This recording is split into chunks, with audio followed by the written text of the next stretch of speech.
Bien, bonjour à tous et bienvenue dans cette trimestrielle. Alors, c'est la 14e trimestrielle du SCO que l'on a thématisé une fois de plus. Hein. C'est pas toujours évident, pour être tout à fait honnête avec vous, au vu du nombre de projets qu'il y a.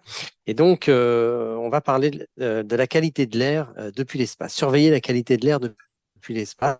Ce qui est intéressant pour cette trimestrielle, si on peut passer au slide d'après, c'est que, voilà, alors celle d'après, c'est que nous aurons donc trois projets voilà, qui ont bien avancé ces derniers temps, hein, le projet Aerolab Space, le projet Green Space et Edison. Et en introduction, on aura eh bien, la présentation de Giovanni Rome et Matteo Picciani sur la mission MAIA, qui est une mission américano-italienne. Giovanni est très impliqué, hein, vous le connaissez peut-être, dans le SCO international, et on travaille beaucoup, et c'était une excellente idée eh bien, de pouvoir partager cette mission avec nous sur cette thématique-là. Euh, une interrogation, malgré tout, je ne sais pas si la présentation sera en anglais ou en français. Et ce sera de toute façon une belle surprise pour nous. Je m'arrête là et je laisse la parole à Giovanni et Matteo. Ben, ça va? Vous voyez? Oui, on voit très bien, Très merci. bien. Oui. OK. Donc, alors, je pense que j'ai fait la présentation en anglais parce que les planches sont en anglais. Alors, mais si vous voulez, je peux essayer le français, mais je préfère le faire en anglais. Je D'accord. pense qu'en anglais, ça passera. D'accord. OK, merci.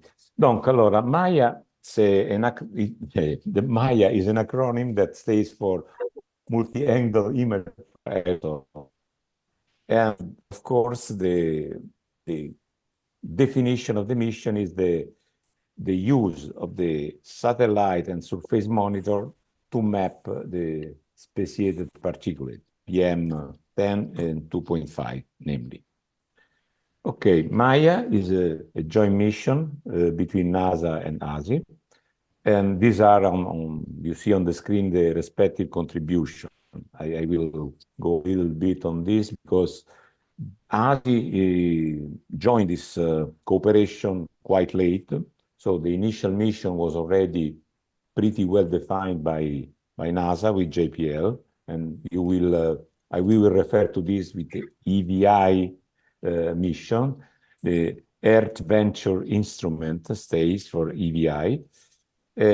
So at a certain point, JPL had problems to go ahead, and so ASI decided to come into the mission, and these are the respective contributions.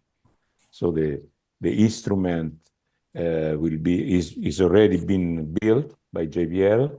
We will provide the spacecraft, the launch, the operations, and also the main responsibility from NASA will be to process the standard products for all the target areas. Kind of mirroring data centers, one in US and one in Italy. And then we are defining additional scientific team for further research and application. So these are where we are in terms of contribution. So what was the initial motivation of this EVI instrument investigation? They started from the consideration that the particulate matter pollution is the first cause, it's the first environmental cause for death in the world. And so they wanted to better understand the effects of this particulate of the human health, building on some WHO report, etc. So MAIA, its original objective that, of course, we support as ASI, will explore the linkages between the different types of PM and the human health.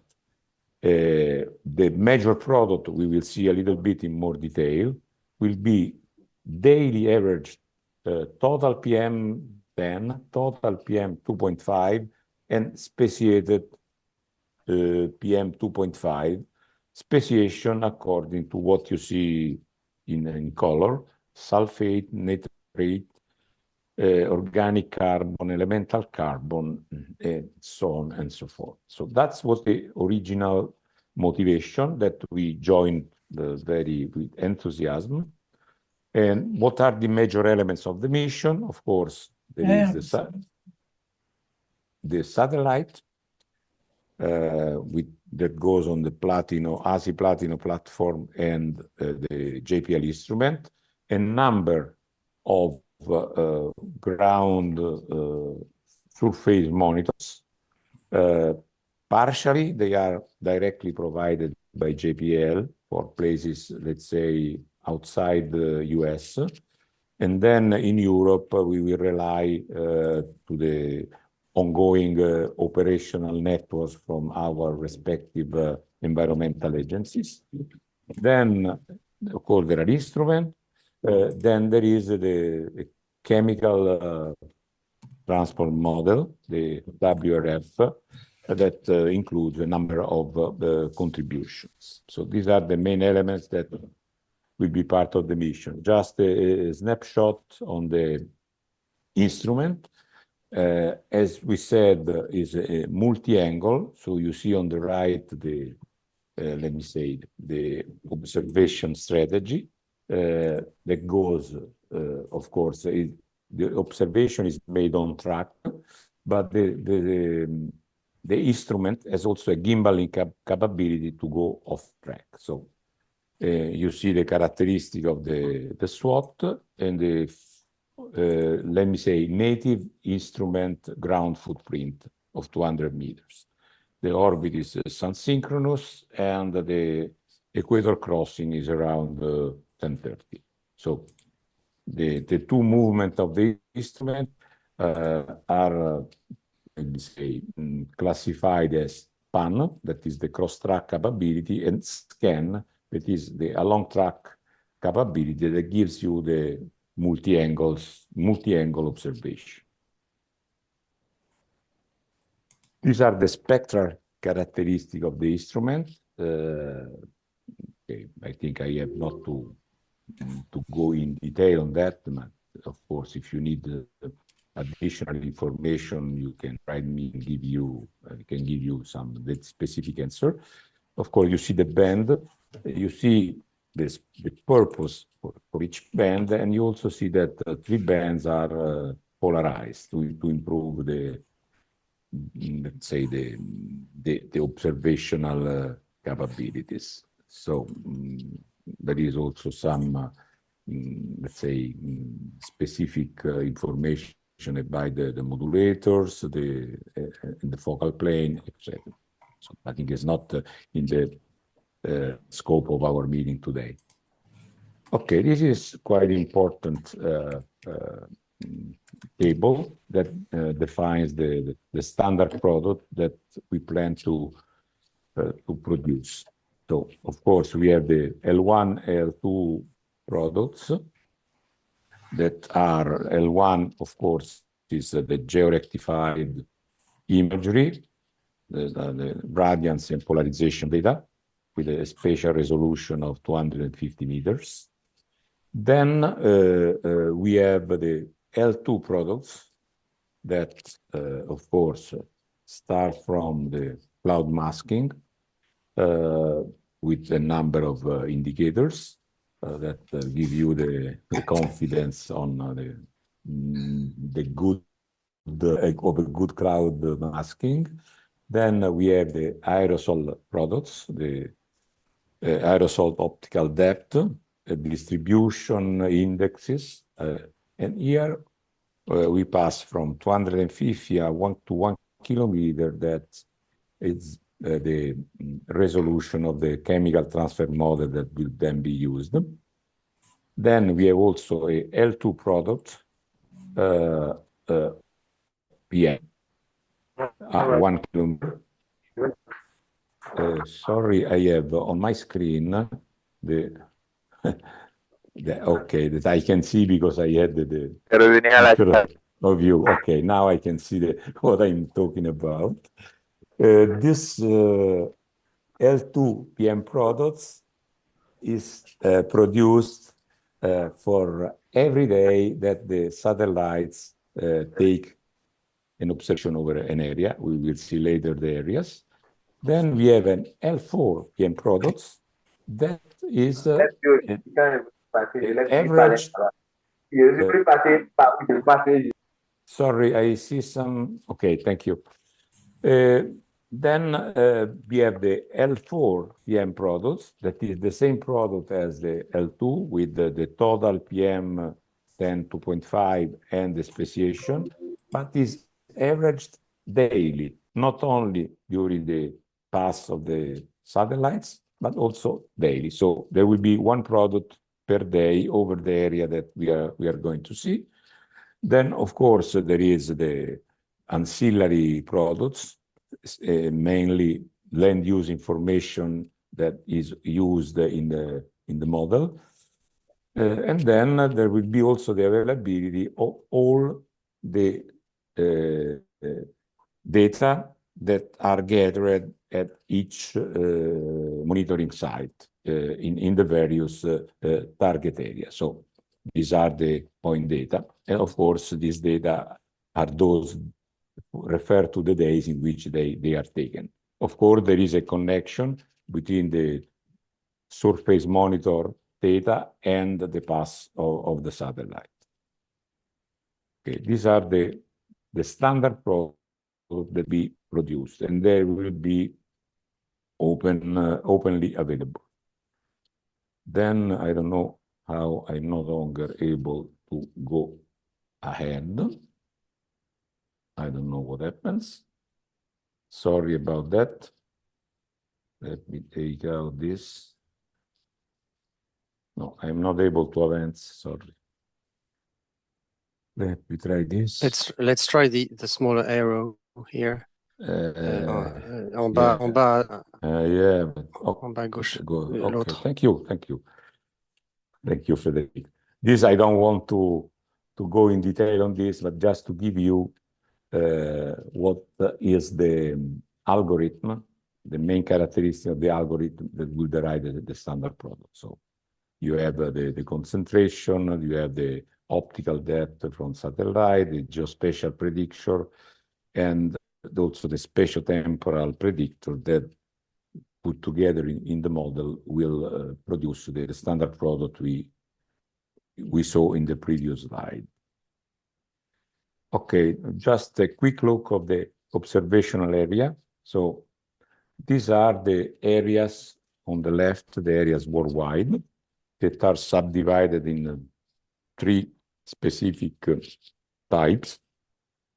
One is the primary target areas, for which all the standard product you have seen will be produced with the timeline that I just said. And these primary target areas will be subject to 3 to 4 observations per week. So it's more than half in a week. Then there are the secondary target areas that in general will not have the standard products, but for the Italian ones, we have negotiated that we will have them also for the STAs. And typically, they will observe 1 to 3 times per week. And then, of course, as in all missions, there will be calibration, validation target areas. So this is in general. You may see where the areas are located, but for a detailed list and characteristic, you may easily go to the MAIA website that gives you all the characteristics of this area. On the right, I just reported, I made a zoom on what are the target areas in Europe. And you see that there are 3 areas in Italy. The central one is a PTA, and the north and south one are STA. I may say that with ASI, with the ASI participation to the program, we negotiated the addition of these two areas, north and south. At the beginning, there was only the central area before ASI entering in the program. The red dots you see in the central area are the location of the sites where the speciated PM 2.5 the speciation is made. Then let's go to the science investigation connected to the mission. So this is the original investigation that was put in place with the NASA AVI. And this will be done for all PTAs and also in the Italian PTAs. So there will be a comparison between the PM exposure with the health effects. Of course, while the environmental data will be open and free, the health data will be privacy protected, and we will see only the let me say, statistical result of this comparison. There will be cohorts of people in the different PTA that will be subject to investigation, and on the right, you see the expected health outcomes connected with the exposure time scale, making some difference with the acute. Of course, the better revisit of the satellite, the best will be to determine acute consequences, subchronic, and then chronic. And these are the health areas in which different teams are at work in the PTAs. Then, after the ASI getting into the program, we defined also some additional objectives. Of course, we will do all the above investigation in the Italian area, but we added 3 more science objectives for us. The first one is to explore the potential of the MAIA products together with other satellite and in situ data, and combine with the artificial intelligence to perform a downscaling of the PM concentration at intra-urban scale, say 300 to 500 meters, and to start to evaluate for the population, but also critical areas, possible forecast on acute phenomena. Then we also plan to improve our quality and climate modeling, of course, starting always from the ECMWF product, but progressively reducing the scale. And then also we plan to issue a more general call for additional research application, for instance, on volcanic and sand events, earth surface and clouds characterization, providing also some follow-on to this MISAR instrument, that is a NASA instrument that is on board the Aqua and Terra satellites. So some follow-on. Is also a multi-angle instrument, but a different, with less bands, with a different observation strategy. Okay, at this point, I would like to leave the floor to Matteo for the last 4 or 5 slides that give you an idea on point 1, what more specific the targets of our research, and also what we are doing to ensure surface monitoring in the other 2 areas that we saw before. Matteo, please. Thank you, Giovanni, and thank you, Matteo, to taking the next step on this slide. Just to remind you that we are a bit short on time, so if you can just...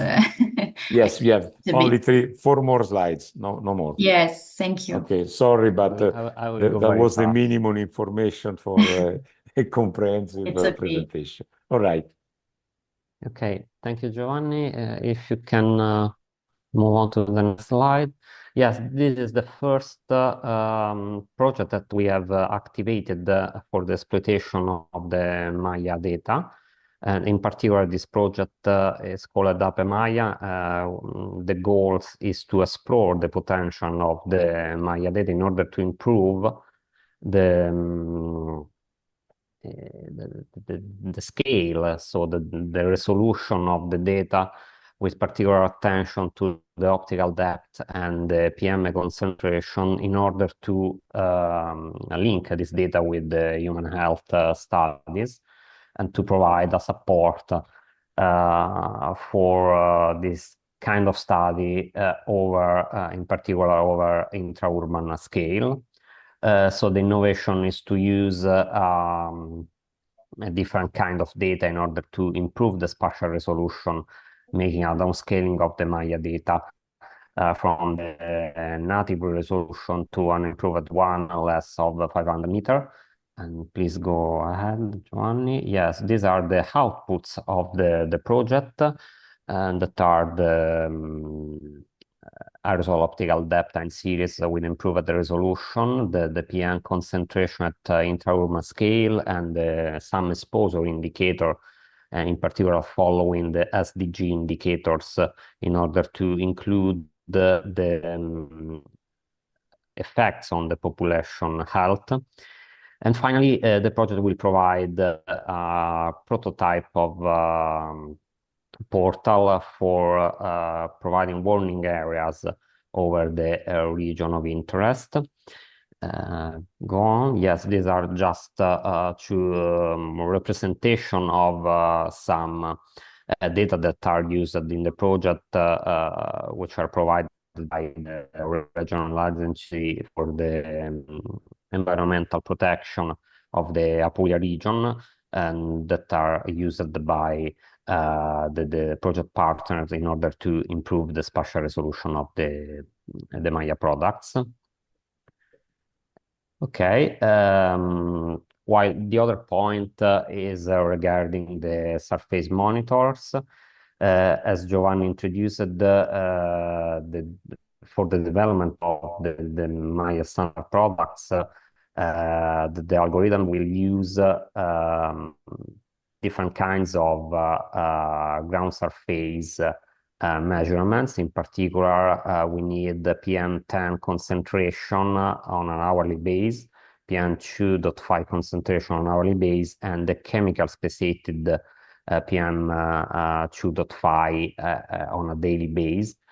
Over Italy, these measurements are gated by the regional agency for the environmental protections that are distributed over the Italian territory. And so by exploiting the networks of these ARPAs, we will be able to provide the access to the surface data for PM10 and PM2.5 concentration, as well as from some specific monitors for the PM2.5 concentrations that are already acquired over, in particular, the PTA by the ARPA Emilia-Romagna, ARPA Lazio. We have to fill some gaps about these specific measurement of the chemical speciation for PM2.5, and ASI is leading a side project in order to support the regional agencies and the CNR to provide these additional measurements for the chemical speciation of PM2.5 over all the other areas, so the northern and the southern target areas of the MAIA mission. In the next slide, we have just additional information. This in particular is a representation of the surface network for the PM10 and PM2.5 over Italy. And I think that we can move on. And yes, these are the requirements on the left of the screen. You can see very briefly a summary of the requirements for the provision of the surface measurements. In particular, we have to ensure the coverage of the wall areas for the PM10 and PM2.5 concentration, with a higher number of ground station with respect the PM2.5 speciation, which requires only 2 to 4 monitors over the 3 different target areas.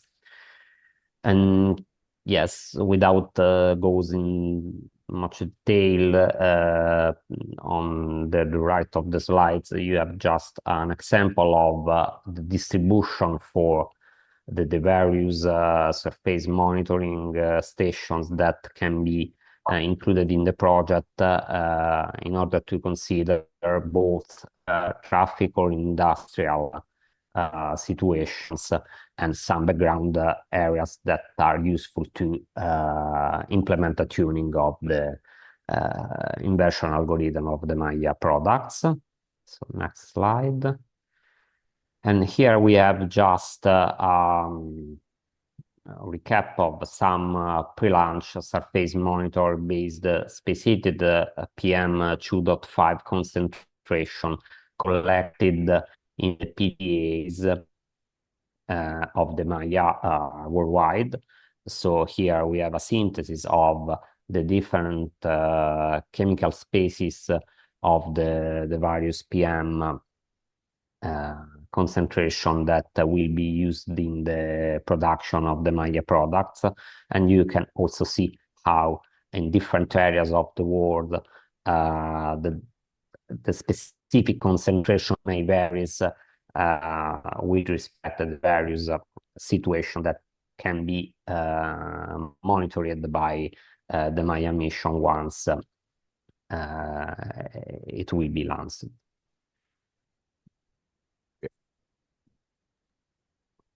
Very good. Thank you. Thank you, Matteo. And please, if you have any questions, we will be happy to answer. Yes, you can send an email to Giovanni or Matteo if you have any question, and then we can go to the next project. Yes, thank you very much, Giovanni and Matteo, for this presentation. We have to move on, sorry, but please, if you have any question, send an email to Giovanni and Matteo, and they will be very happy to share the details.